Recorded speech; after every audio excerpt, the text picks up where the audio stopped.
Je pense que la crise entre Alger et Paris est beaucoup plus importante et plus large que la question simplement d'un OQTF refusé et je n'ai pas le détail pour quelle raison ça a été refusé.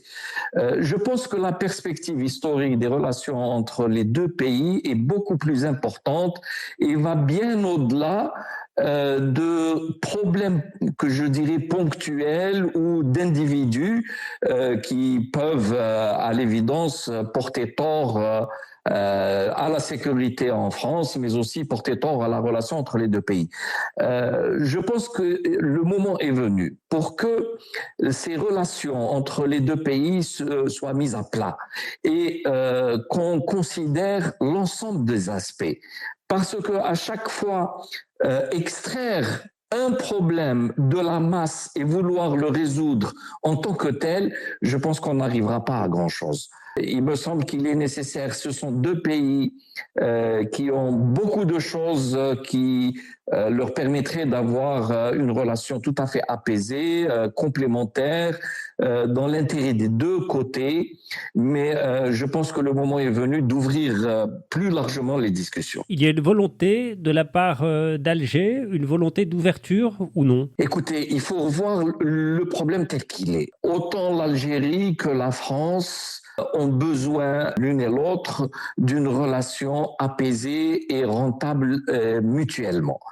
Le problème s'est déclenché avec un changement de posture géopolitique de la France qui a envenimé au fur et à mesure la relation, rajouté à cela une arrestation de l'écrivain Boualem Sansal qui, au regard de la loi algérienne, a commis au moins des indélicatesses, mais que la France en général, les médias, les hommes politiques ont voulu soutenir jusqu'au bout. Je pense qu'il est aussi victime de cette crispation de rapport entre les deux pays.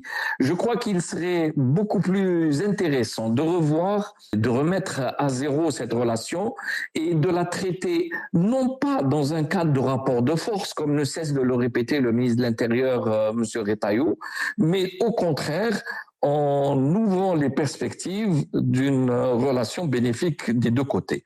Sachez en tout cas que l'Algérie n'acceptera jamais un rapport de force où elle se retrouverait dans une situation d'exécutant d'ordre qui lui viendrait de l'extérieur. Je pense que chacun a intérêt à respecter l'autre et à étudier réellement les problèmes objectifs qui se posent, et il en existe, mais éviter les problèmes subjectifs qui sont venus empoisonner le climat entre les deux pays.